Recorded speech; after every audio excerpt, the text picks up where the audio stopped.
Hi, I'm Steve G. Jones, clinical hypnotherapist, and in order to bring you the Stage Hypnosis training program, I wanted to go to the center of the Stage Hypnosis universe, beautiful Las Vegas, Nevada.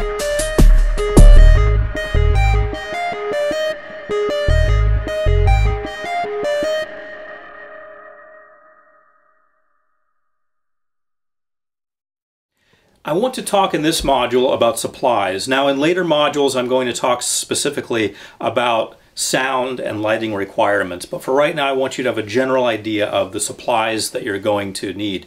Now realize that in some venues they're going to supply things for you. For example, you won't need to bring speakers and a monitor and sometimes even a microphone you won't need to bring to every venue because sometimes they'll provide all of that for you. Sometimes they'll provide lighting. But in some situations, they won't provide much of anything except a stage. And sometimes the stage isn't even that good. You need to make sure that you get there ahead of time, well in advance, typically a couple hours in advance at least, to check out everything, to set up everything, to make sure that everything is good, make sure everything is going to work the way you want it to work. But let's talk in this module about some basic supplies, just to give you an overview of what you're getting into and the types of things you're going to need, because it's good for you to have these things. You're going to need some sort of sound. You're going to need music. Now, whether it's on CDs or an iPod or an iPad or whatever you want to put it on, you're going to need to have music.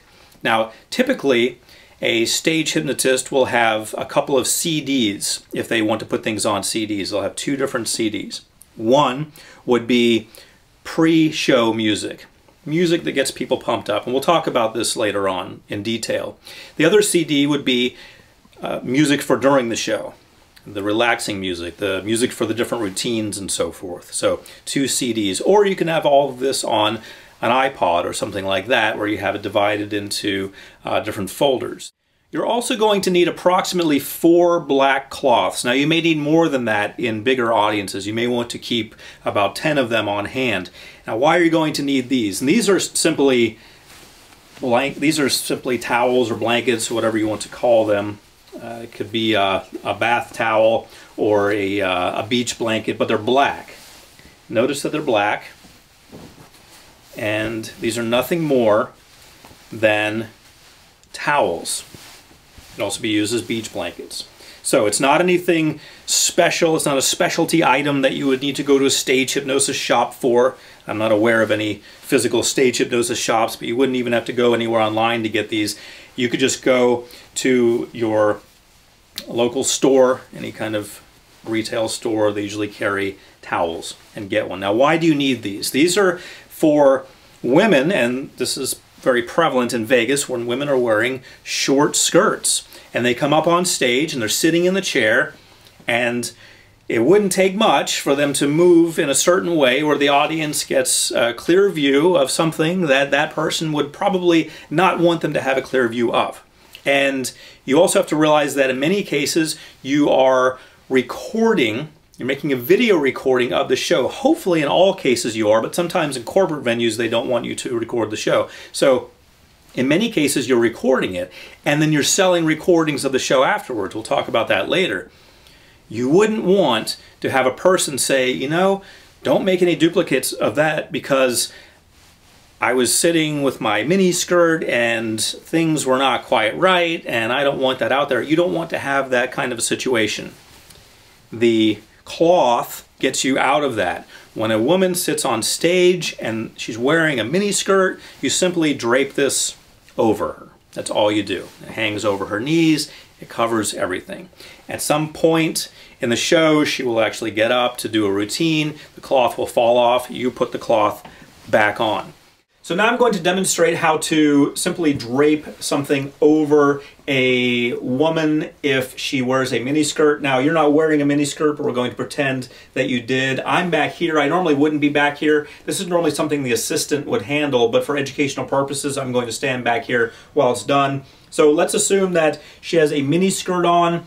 That is potentially problematic because there's going to be an unwanted view at the audience, unwanted meaning that she's not going to want to see herself on video like that afterwards. Unwanted also meaning that if you are at an establishment that doesn't have a cabaret license, for example in Vegas, you can actually be fined for that. So you do not want that. That's why it's an unwanted view. You want to make sure it's covered. Don't think that, oh great, we got a shot and that's going to be funny, because it's not going to be funny when your show gets shut down or when this person's husband comes up to you afterwards and explains why you shouldn't have done that. It's handled very simply. Go ahead, my assistant is going to show the blanket that we use, and we simply drape it over the area in question, if you will, and it's done as simply as that. Now realize that occasionally during the show she may actually get up and she may wander around, in which case this would fall off. So you also realize that you never have women on stage in miniskirts beyond the number of blankets or sheets that you actually have on hand. This becomes a legal issue in places like Vegas. If a stage hypnosis show does not have what's called a cabaret license, it is actually illegal for them to allow shots of the woman that are inappropriate. They can actually be shut down for that. So a simple $5 cloth can save you from a lot of trouble. So you want to make sure you have these. And of course, they're very important in high school shows, college shows, in every show that you do, corporate shows, in every possible show that you would do. They are very important and they are necessary. Even if there's no cabaret license required, there's still the responsibility on your part to make sure that no one gets embarrassed. Also, as I've mentioned, you don't want someone coming up to you afterwards and saying, don't make copies of that, because of the potential shots in the video. You just lost money, because those videos could be sold for $30 or more after the show, and who knows, you could sell 10 of them or more, so you just lost $300 or more because you didn't have $5 cloths to put on people, which can be used in every show. You can just wash them between shows and use them in the next show. You're also going to need an assistant on stage. You must have an assistant with you on stage. This is required. Now, some places will provide an assistant. You'll go ahead and book the show, or the show will be booked through a comedy booking agent. We'll talk about all of that later, how to book shows and so forth. But they may provide an assistant. They may say, don't worry about it, we've got an assistant for you. If they do that, you need to talk to the assistant beforehand to make sure they know your specific requirements. We'll talk about that later on. We'll talk about what the assistant does, but you need to have a human being, the assistant, other than yourself, either traveling with you or provided at the show. Or you can set up so you get your own assistant, but they work locally and they're going to meet you. In other words, you didn't travel with them and the people producing the show didn't provide them. You set that up so that you are hiring them remotely, and when you get to the location, let's say you're in Florida and you're traveling to Texas, you have a person in Texas who is going to meet you there and be your assistant for that show. You need to meet them before the show, several hours before the show, and train them and tell them exactly what you need. We'll talk about what they'll do later, but for right now, realize you need an assistant. You also need 2 ushers. Ushers are very important. Ushers are people who are in the audience. The assistant is on the stage with you, and just to let you know ahead of time what the assistant does, the assistant basically makes sure that nobody falls out of their chairs and that they keep the cloths on them when they're ladies with short skirts. Those are primary functions of the assistant, but they do other things as well that we'll get into. Ushers, on the other hand, 2 ushers, they are in the audience. These are human beings also. They are people who are not doing anything else except being ushers. They help people come in, they help them find their seats. If there's any rowdiness there, they handle it, or they talk to the producer and the producer handles it. This way you don't have to deal with that. When people go on and off stage, the ushers make sure they get on and off stage safely. Ushers are very important. During your induction that you're going to do, the ushers make sure that the audience is quiet. The assistant isn't going to do that. The assistant is on the stage waiting for someone to fall over so they can grab them and keep them from falling over. That's what the assistant does on stage. Ushers are different people. They're not the assistant. They're completely separate from that, completely separate job. They're not bartenders. They're not running light and sound. They're not the producer. They are just ushers. So that's 3 people that you need to have. The producer is going to be there anyway. The producer is just the person who booked the show. The producer is the person who usually walks around in a suit or a dress, and they have usually book the show, or they work for the hotel or a casino or the bar or the comedy club, and they are the manager essentially, but they are, for your purposes, the producer of the show. They're the person who's going to handle any situations that arise. Someone gets too rowdy, they're too drunk, they need to be escorted out of there. The ushers are going to let the producer know. The producer is going to handle it and make sure that they get out of there. The producer is also there to make sure that everything happens the right way. If the sound person isn't doing something correctly, the producer should catch that. The producer should be watching everything all the time and should catch that and handle it. So that's someone who is usually there already. You don't need to bring a producer with you. The producer is the person who's just in charge of the venue. And you tell them what your needs are. You need them to keep an eye on things. They usually will anyway, because they want the show to go well, because they want the audience to be happy, because they want good word to get out about the show, because they want to keep doing business. So usually they have a vested interest in making everything work out. The other person that you're going to need is the sound and light person, the audio-visual person. They're going to be running all the sounds and the lights. They're going to respond to your cues. You're going to give cues when it's time for the hypnosis music to play. You're going to give cues when it's time for the dance music to play. You're going to have cues when it's time for the music at the end to play. You're going to give cues when it's time to dim the light, or they're going to know it ahead of time. Now, you can either bring with you this audiovisual person, and they're also going to be running the camera. They're going to be filming. Sometimes it'll be a different person, but one person can do all of the audiovisual stuff. One person can run the camera, and they can run the lights, and they can run the sound. It's really not that complicated. One person can handle it. So this is called the audiovisual person. Realize that in some cases, especially starting out, you may not have the budget to bring an audio-visual person to even have them meet you there. I know how that goes when you're starting out. Sometimes you have limited funding. Sometimes you become the audio-visual person. Realize that this is not a critical role. The assistant is a critical role. They're making sure no one falls out of their chair and gets hurt. Ushers are a critical role. They're making sure that no one is too rowdy in the audience and no one falls when they get off stage. Critical roles. Must have ushers, must have an assistant. The audiovisual person is actually optional.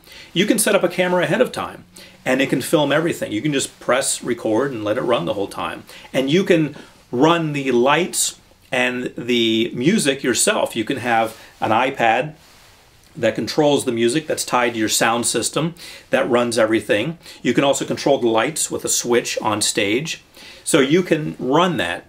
In some situations that becomes very difficult and you'll want to have an audiovisual person, and in bigger, better venues you'll have a booth set up anyway where the audiovisual person always sits. It's usually a DJ booth where the person who runs the music and the lights usually sits. They're used to this in the bigger, better venues. But you can run this yourself. I've seen it done many times. You can run it by having access to light switches and having some sort of remote control, perhaps, that will run the computer that's running the sound, or an iPad where you just change the sound, or an iPod where you're changing the sound, changing between songs, and the camera's just running the whole time. Sometimes people don't even manipulate the lights at all. Of course, I recommend manipulating the lights, having certain lighting when it's time for hypnosis and certain other lighting when it's time to wake up. But again, that's optional. It's not critical that the lights change. It's nice, but it's not critical. So realize that there's certain roles that are critical and certain roles that are not. Assistant and ushers are critical. The producer is going to be there anyway, and the audiovisual person is optional because you can run that. Okay, so now I have my microphone. Notice it's a cordless microphone, so it's not attached to anything. This is actually not a cordless microphone. It's a corded microphone that I'm using for demonstration purposes, but your cordless microphone is going to look exactly like this, and you're just going to be able to hold it like this. Remember, microphones are superior to headsets because if I want to talk to someone and I have a headset on and I want to interview them, I have to lean in and say, okay, talking to my headset thing here, and you see how odd this is. This is sort of odd. Whereas if I just say, hi, what's your name? David. Easy. Also, if I want to have a private conversation with David, let's say David's acting up. David, you've been a real troublemaker. You're acting up, and I've got to look at your legs are crossed again. My goodness, I've got to lean in and talk to you. I don't want the audience to hear that because that's a negative conversation. This is something between David and myself. The microphone goes either behind my back or in my pocket. If I have a headset on, I don't have that option. I have to wrap it around here or hold it or take it off. It's very awkward. Here, bam, bam, I'm there, and I can talk to David, and I can say, David, I need you to work with me here. I need you to focus on me. I need you to look at me and work with me. Okay, so I've had a conversation with David. Maybe they heard it. Maybe they didn't. It doesn't matter because it didn't go too far. The audience didn't hear it. As far as they know, I'm giving him a suggestion for fun, and I'm not reprimanding him at all. By the way, you haven't done anything wrong, David. You're a good guy. I'm just using you for demonstration purposes. Okay, so I can lean in and I can talk to him and say something. Now remember, we've got the 3-strike principle. On the third one, David would be out. So I can lean in and share with him the first 2. On the third one, it's obviously become something public, or I can lean in and ask him to leave, and then I can tell everyone that he was attempting to mess up the show. I need to be clear that there was a challenge with him, and then at that point, the producer would keep an eye on him if he continues to cause challenges, and he could potentially be taken out of the club or the bar or wherever the show happens to be going on. Another supply that you're going to need to bring with you is some sort of doll. It doesn't have to look like this, but you'll see when we talk about it that you'll want to have some sort of doll. Now, this is not an actual voodoo doll. This is just a stuffed animal that I bought at a store. So it doesn't have to be a voodoo doll. You don't have to go to New Orleans and get a voodoo doll or anything like that. But you want to make sure that it's anatomically similar to people.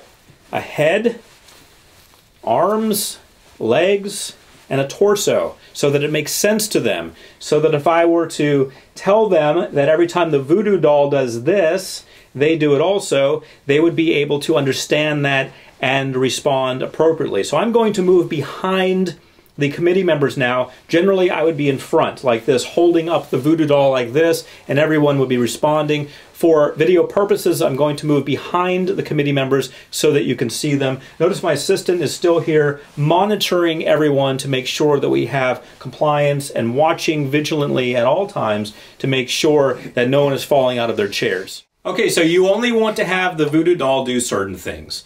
And I'm going to tickle the voodoo doll now. Tickle, tickle, tickle, tickle. Tickle, tickle, tickle, tickle. Okay, so you can have fun with it. You can also pinch the voodoo doll. Pinching the voodoo doll's butt.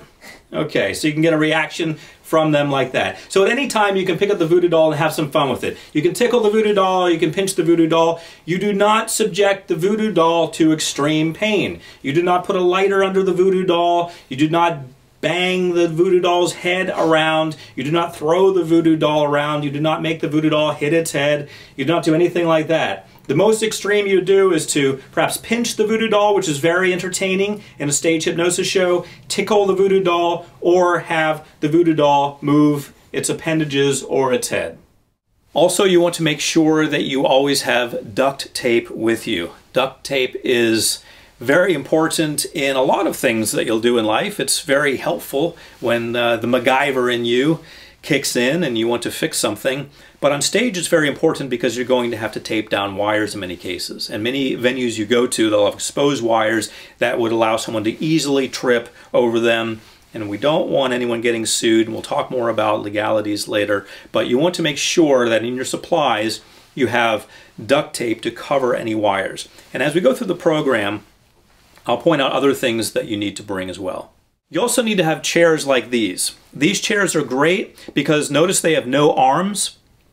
They are also comfortable, and they are wide enough to accommodate most people. Now make sure when you order chairs that you are getting them rated for 300 pounds or more. And yes, chairs do come with ratings. So you can get chairs that are rated at 300 pounds or more. You can order chairs online, or you can go to an office supply place. It really doesn't matter as long as you get chairs like these. Notice they're not folding chairs. Folding chairs can be dangerous because they can fold people up. You can use them in the fully locked out position, but these chairs are better.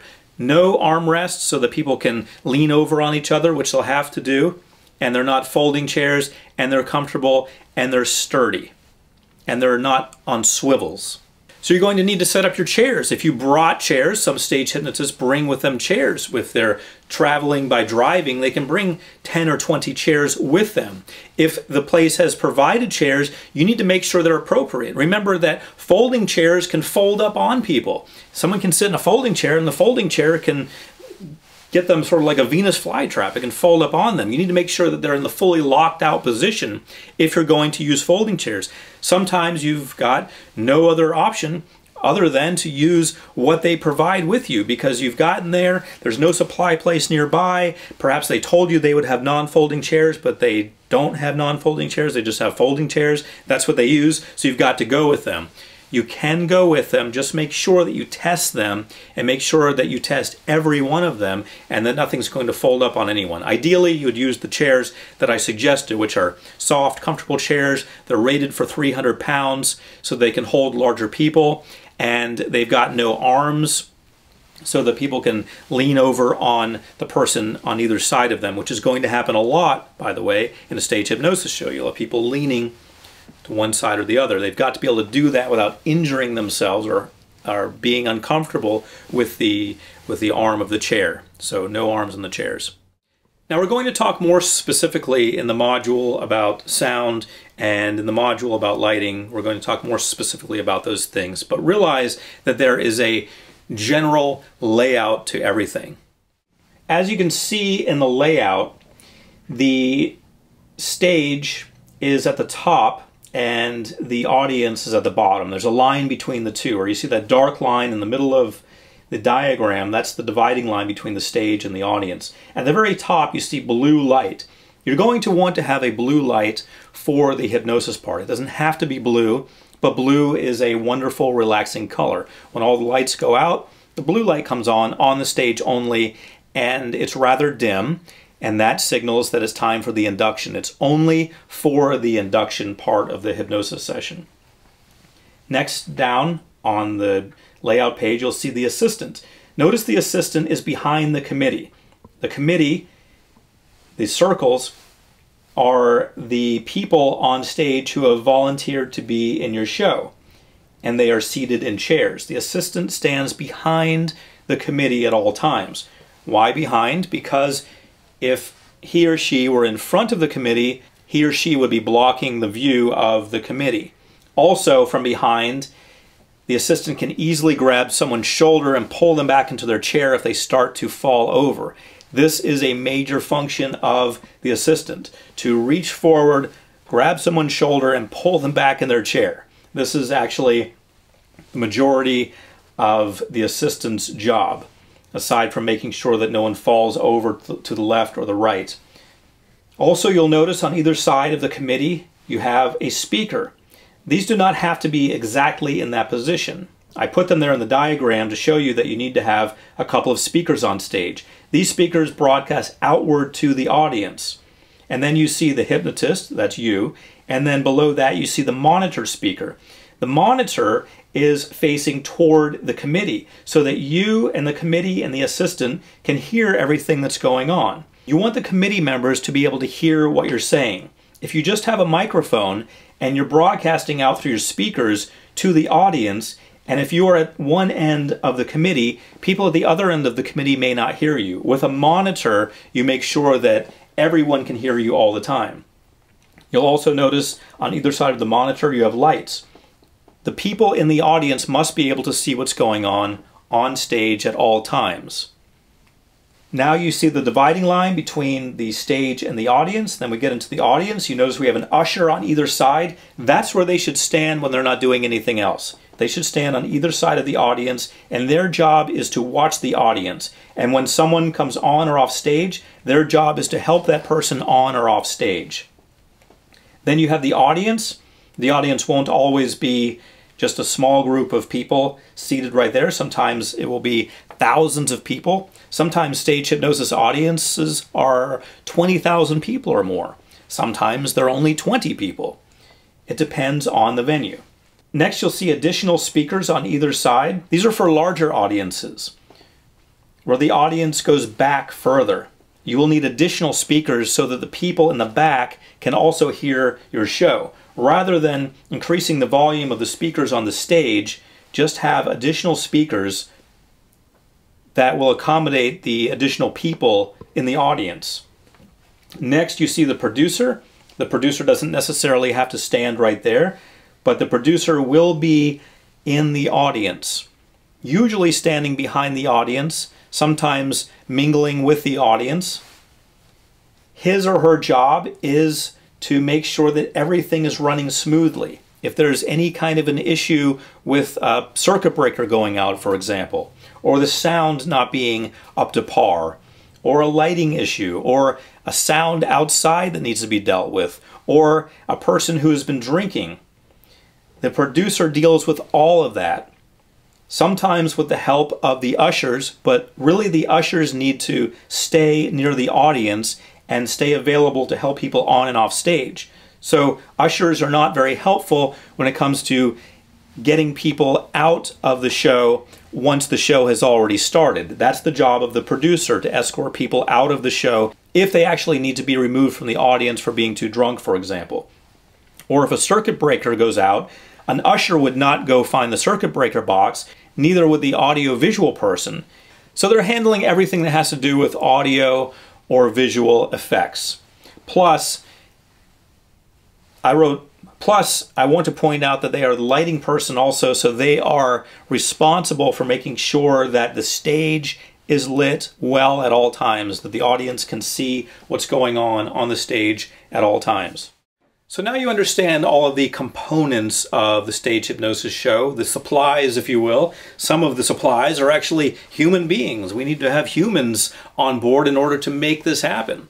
You are a supply. You are the most important supply, really, aside from the committee. You need to make sure that you are there. And when we talk about that, I also mean that you need to make sure that you are fully functional. In other words, you have a responsibility to not be drunk, to not be out of it in any way, to make sure you get proper rest, to make sure you're up for it. Just like a pilot in a plane needs to make sure that he or she is ready to make the journey across the country or to a different state or what have you, you need to make sure that you are ready to make the journey. So you need to make sure that you are well rested, fully alert, well fed.